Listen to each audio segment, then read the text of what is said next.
So now you're all set, right? You know that habit, you know that behavior that you've been trying to get free from for so long.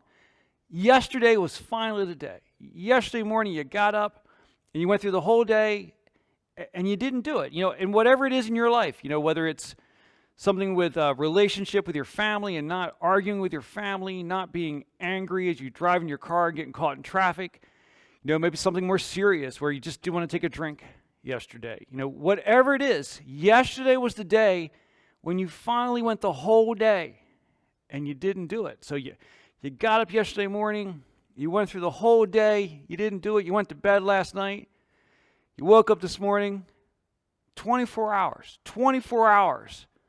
not doing it for the first time in longer than you can remember. Now that is a fantastic success. That is a huge accomplishment to get that 24 hours. And so now that you've had that 24 hours, you're all set, right? You're done. We're good. If we go one day, we can go 2 days, 5 days, 7 days, a month. And we know it's not that simple. And I'm kind of talking about 24 hours, but the reality is that whatever the issue is, we have to constantly be on guard for it. That, whether you haven't done it for 24 hours or a week or 6 months or a year, we know that there's one kind of battle in breaking free from something. It's another battle to stay free from something. So in order to stay free, we need to build on the success of breaking free. And that's what we want to talk about today. So today we're in part 3 of our series, Renew Your Mind. And our focus today is on how we make it stick. In other words, once we break free, how do we stay free? And part of how we stay free is built kind of like the way we started to get free. It's built at least in part on how we got free. Because you remember that last week we finished up and I asked you to kind of go through and review a few questions during the week. And hopefully you did that. And although I think there were 3 questions in total, they all kind of came back to a single issue. They all came back to, what is the source of that habit that you've been caught up in for so long? Because we had to understand that if we were going to break free from whatever it was, we needed to understand why it started in the first place.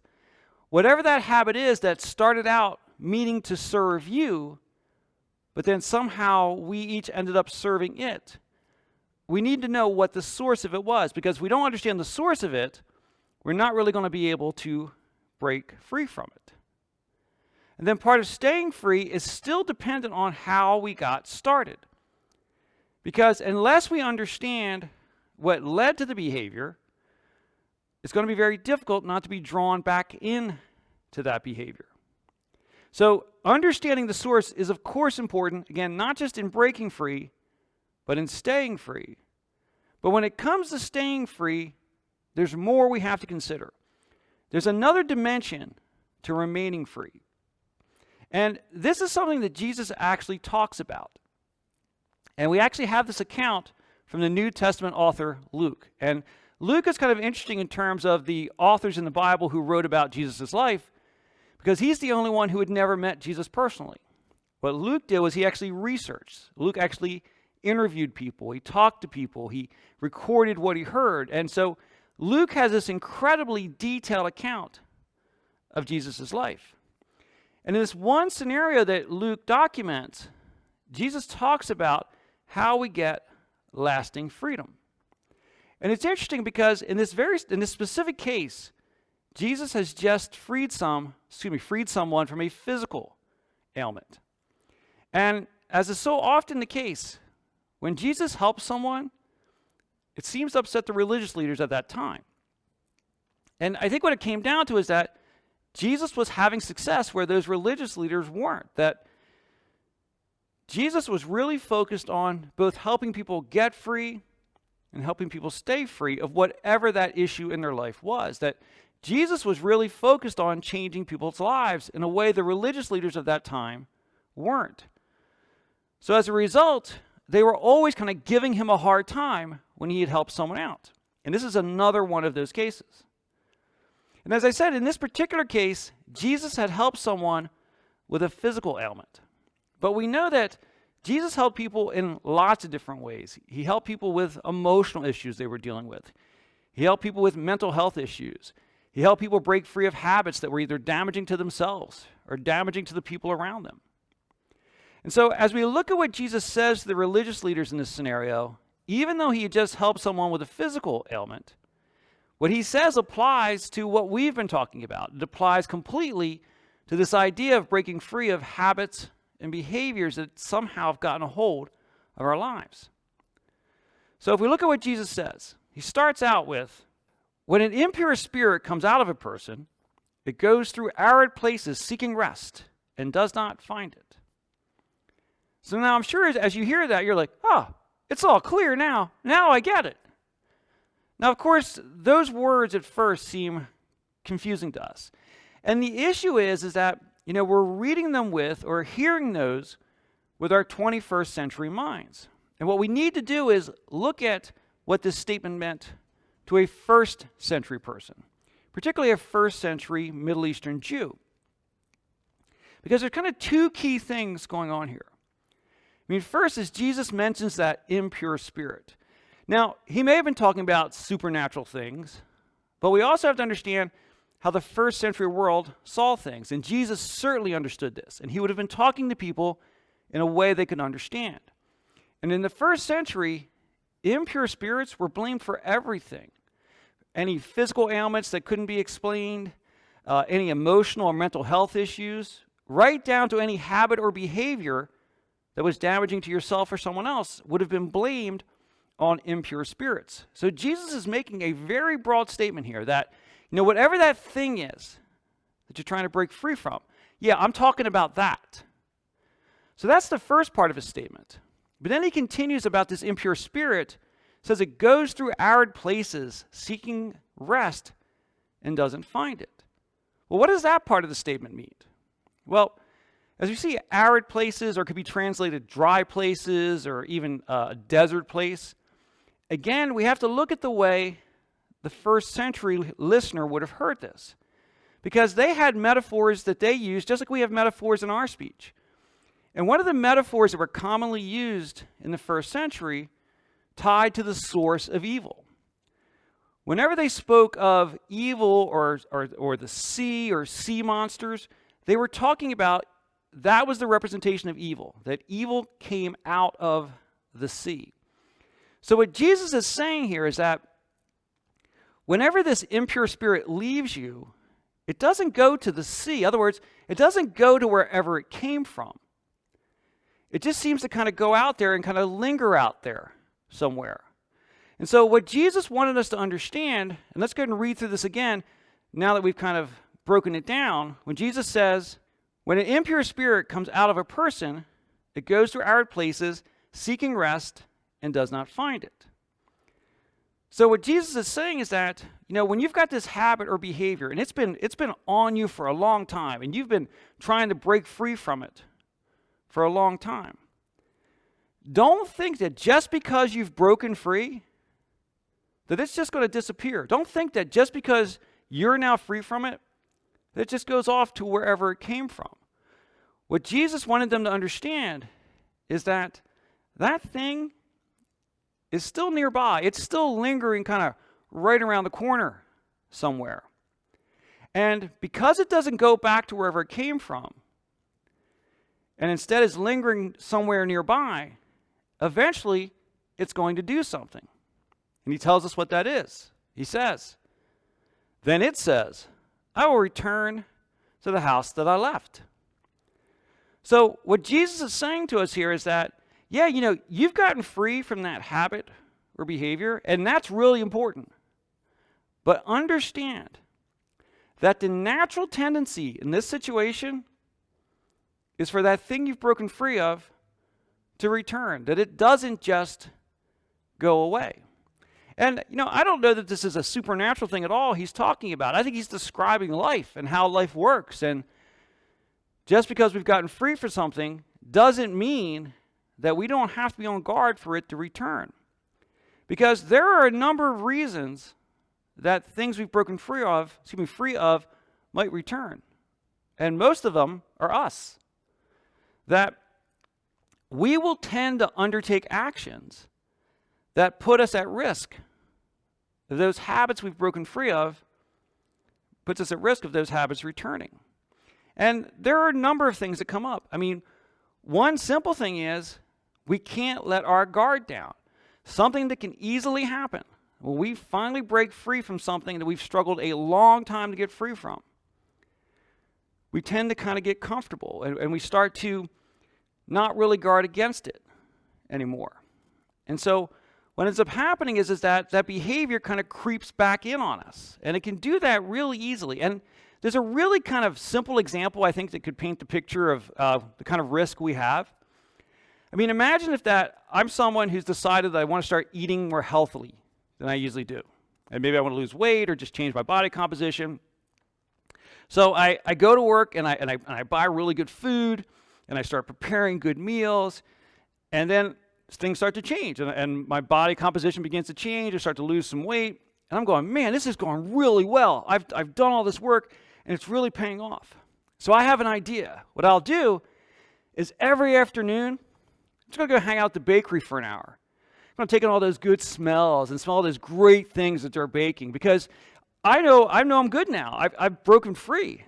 So now I can just take all that in and I'll just be able to enjoy the smells. I won't really be tempted to return to it. Now, of course, if I told you I was going to do that, you'd be like, oh, hold on. That's just not going to work. And I agree. But the reality is that we commonly do that on lots of different levels. My example was a really blatant version. But there are lots of ways we can do that in our lives. If you've got a relationship with a friend or a family member who's really abusive and makes you feel really, really bad about yourself, and you break away from them, it's good to stay away from them. Don't re-engage them because you're putting yourself at risk, right? We can apply this to any of those things we break away from. We need to separate ourselves and keep ourselves separated. Now, another reason that things can kind of creep back in on us goes back to what we talked about last week and kind of where we started our talk today, is that we need to understand the source of the behavior. Remember that when we've undertaken this behavior, this habit that we're now sorry we have, or as we said last week, this habit that was initially meant to serve us, that we now find ourselves serving. That happened for a reason, right? That habit developed because we were seeking something. We were probably seeking some form of comfort. Because remember that these unhealthy habits are normally driven by some kind of emotional need, right? A need of, there's something we're feeling and we want to stop feeling it. If there's something we want to feel and we can't seem to figure out how to feel, so we introduce a habit to try to help ourselves feel that way. So if that habit was filling in this need that we had, well, what's going to happen when the habit just goes away, if we just push the habit out? Well, it leaves kind of a hole, right? There's whatever it was filling in is now kind of an open space. And so if we're not careful, things are going to start to find their way back in, right? If we don't do the work to heal, right? If we don't find the right support systems along the way to fill that in, if we don't bring things into our life to fill in that hole, that means the emotional need that was being filled by that habit is a need again. And so if we're not careful, there's going to be a strong draw back towards the habit. And before long, the habit's back. I mean, kind of a classic example is that, I come home from work and I'm really stressed out. And so I just can't seem to relax. So I just have a couple drinks every day after work and that helps me relax. And then before long, that gets hard to manage. Or maybe in social situations, you're just really awkward. But, if you have a couple drinks, it's just easier to talk to people. And something that was filling a real need starts to get away from us, right? So these are the things that we have to watch. The other thing we have to really be careful about is that as we have these habits and behaviors, and particularly extreme behaviors, things like anger and worry and control, those things are all a form of brokenness. And the thing we have to be careful of is that our brokenness can become part of our identity. That as we have these behaviors in our lives, if we start to push those behaviors out of our lives without kind of careful care and consideration, we can start to feel like something's missing. We can start to feel like a part of our identity is not here anymore. And I know this one in my own life, is that for many years, I was an incredibly angry person. I had an incredibly short temper. I was angry about everything. And the reality is that the lie I told myself was that I was angry because I cared more than other people did. I was angry because I was paying more attention than everyone else was. And I had to realize that that wasn't true. That anger was something I had to deal with and not something I had to heal from. So anger is kind of a really obvious example, but it can come in a lot of ways. It can come with trying to control other people's lives. It can come with constant worrying. It's actually really easy to convince ourselves that worrying about something is the same thing as doing something about something. That if I'm worrying, see, again, I'm paying attention. I'm on top of things. That's why I'm worried. You're not worried because you're not paying attention. Yet we know constant worry is not good for us, and it's not healthy, and worrying all the time doesn't really fix anything. But we need to understand these things so we can help protect ourselves from when we do break free, recognizing what the source was and what the kind of potholes along the way might be, so we don't fall into that hole. Because what we have to understand is that when we develop these habits that we just can't break free from, there's something about that habit that gives us comfort. Even when that habit is destroying your life or messing up your family's life or messing up your job, there's something about it that gives us comfort. So with that being the case, as we break free from it, there is going to be a tendency for that behavior to return. So we actually have to guard against it. It's critical that we guard against it, because it turns out that once we break free, if we don't guard against the return of whatever it is we broke free from, we actually put ourselves at risk. And actually, Jesus tells us what that risk is. Because as he was talking, and after he's told them about what might happen when you break free from something that it has a tendency to come back, he tells us what the result might be. He says, "And when it arrives, it finds the house swept clean and put in order. Then it goes and takes 7 other spirits more wicked than itself, and they go in and live there. And the final condition of the person is worse than the first." So what Jesus is saying here is that we have to guard against a return, because if we don't put something in place, then that thing is going to come back. We need to get something in place to prevent its return. Because if we just focus on breaking free from the habit, we're effectively leaving a vacuum, right? It talks about it being found left swept and in order. So we've just kind of left this empty space there. And so what he's saying is that if you leave that space there, remember, it's kind of lingering just around the corner, trying to come back. And if you just leave a space there, eventually it's going to find its way in. And when it does, it's not going to simply return.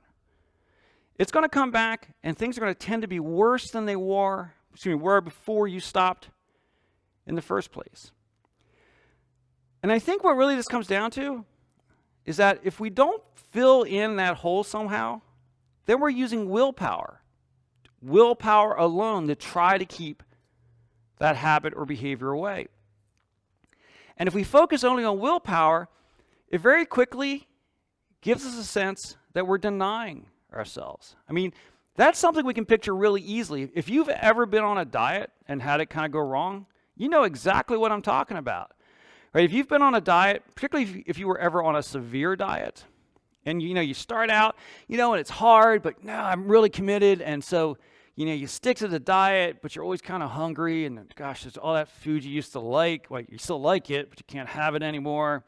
But willpower holds up for a while, right? Until it doesn't. And then, of course, once willpower breaks, you just have a little piece. That'll be it. But of course, that's not what happens, right? Is that we're starving, we've missed this food, and we then eat too much of it. And so how do we feel about ourselves? Well, we feel bad.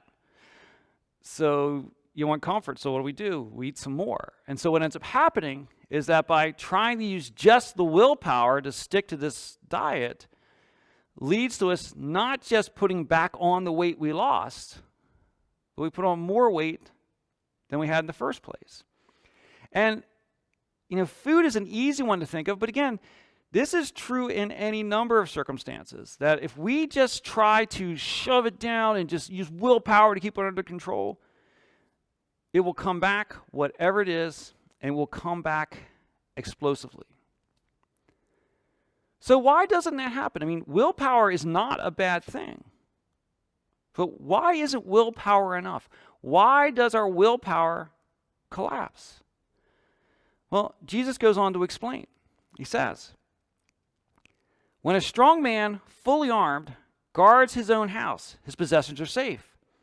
But when someone stronger attacks and overpowers him, he takes away the armor in which the man trusted and divides up his plunder.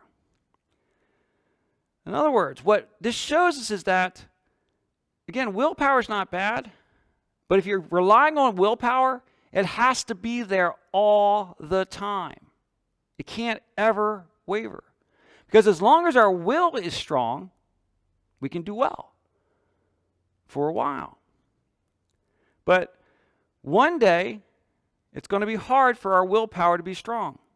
It may be because you're just tired. You had a terrible night's sleep, and you're just tired, and man, just denying myself one more day is just too hard. Or maybe you're hungry. You're on the road. You haven't been eating normally, and you get hungry, and it just, when you're hungry, it's just kind of hard to really, stick to what's good for you. Or maybe you had a big fight at home, or someone you care about is sick, or any of those sort of things can blow up our lives. And willpower is not going to be able to hold up in those situations. Same thing if that sort of thing happens at our job. That, any of these things that pull us off track make it very hard to keep our willpower strong. And the thing to remember is that, you can have 364 straight days of fantastic willpower, but one bad day where your willpower is not strong is the one day, the only day that's required for that habit to break back in. Because even though you've been so strong for so long, you're not strong this day. That day, the desire for that habit gets stronger and it finds its way back in. So, does it mean it's hopeless? I mean, is there any solution? Well, we could try being stronger than the habit every single day, but we've already decided that that can't work because there can't be any days where we aren't stronger. So if we can't always be stronger than that habit or behavior we're trying to break away from, what can we do? We can invite someone in who is stronger. We can invite someone into the battle who is always stronger. And of course, that's God. Because we want to remember that God wants to help us have full lives. That remember that you are created in the image of God. God wanted you and wants you to have a full and complete life, and He wants to help you do that. But He will not make you do that. You've got to invite Him in to the battle with you, and He will show up. But something that's really important to remember is that we don't want to wait until we're already in trouble to invite God in. Because remember that Jesus tells us that part of the problem, a key part of the problem is this. When it arrives, it finds the house swept clean and put in order. Remember what we said earlier is that just focusing on removing the habit leaves us vulnerable. It leaves a vacuum. So as we remove the habit from our lives, we want to intentionally put something else in there. What we can do is we can invite God into our lives. And even if you already have a relationship with God, invite God into whatever it is you're battling with. Invite Him in to be part of the solution to that. And if we invite Him in early, He starts to fill that space that's left. Now, I want to be really clear. Whatever your issue you're dealing with is, you want to use all the resources available. You want to be in support groups. You want to talk to people you trust. If you need to, you talk to a counselor. You do all those things. And you invite God into the battle with you. And he will start to fill that space. He will take that void that's been left behind, and he will now fill it, and he will now occupy it. And what we want to do is that we want to invite God in, as I said, in advance. And so what I would really encourage us to do is, at an absolute minimum, at the start of each day, invite God in and say, God, protect me from this today. Help me stay on plan today. But don't just stop there. Basically, throughout the day, if we stop and we kind of keep track of ourselves, we know when we're getting vulnerable. We know when there are things going on that start to put us at risk. Certainly, if we've done the work to understand how we got into trouble in the first place, we know those answers. So when you're starting to feel that way, invite him in again. Say, this is tough. I don't know what to do here. God, help me out. And then even as you're facing a challenge, invite him in again. He wants to be part of this with you. Because the key to renewing our minds, and the key to renewing our minds in a way that make it stick, we have to not go it alone. Again, we of course want to use the resources around us that are available, again, support groups and other people. And we want to ask God into this with us. He does not want us to go alone. He wants us to win this battle. He is willing and wanting to help you win the battle. You just have to invite him in. So what I'd like to encourage each of us to do in the week ahead, hopefully you've already done the work to kind of acknowledge that one thing that you'd like to have out of your life. You've done the work to understand the source of it. So now for these next 7 days, what I would encourage you to do is start out each morning asking God to help you be and stay free from it. I mean, if your issue is anger, you can pray any way you want, but you could pray something like this, just like, God, I know I struggle with anger. It's hard for me. I shouldn't, but people annoy me, and I'm not compassionate. And God, I want to be more compassionate towards people. Help me to be more compassionate. Help me to see people the way you see them. Help me to be released from anger and embrace the love you have for me and give that love to other people. Right? Just any version like that. It could be shorter, it could be longer, it could be any words that work for you. And I will tell you that if you do that, I will tell you from personal experience, God answers those prayers. He shows up. I find in my own life that I don't have as many opportunities to set me off. And honestly, even when those things come around, I find the compassion that I did not historically have, that he begins to change me through that process. And I believe he can do great things in all of our lives if we'll do that. So in the week ahead, let's each agree to do that. Because if you're tracking along with us as we go through this series of renewing our minds, and you've done that work to identify that thing you really want to be free of, understand how you got there, and now embrace the power of God to help you stay there and stay free and stay free from it, you will see incredible transformation in your life. And that as you do that, you will feel better about yourself. You will engage more effectively with the people and world around you. And through that, we can all come together to be part of healing and helping this world where God has placed us, this region that God has trusted to us to be part of, just being helpful and being healing to people. So let's all just embrace that idea. So in this week ahead, just start each day with that prayer. I truly believe you will see a difference. So please join me in prayer. God, again, I am so grateful for what you've done in my life. Lord, I am grateful for this church. Lord, I'm grateful for the week ahead. Lord, as we kind of look ahead to next week when we're finally back together in person here in church. Lord, we are grateful for carrying us through this long time of online only. Lord, I am grateful for all that you give us. Lord, I pray that we would each embrace the healing that we have in you, Lord. And I pray that we would each move towards you, invite you into the battle, Lord, to help us live more fully and more completely. Lord, I just praise you. Thank you for all we have. I pray all this in Jesus' name. Amen. So now if you're still with us, I just want to remind everyone that Starting next week, which is May 9th, we are actually back in person. We are again meeting in person in the church. But if you're not comfortable coming back into the church, don't worry.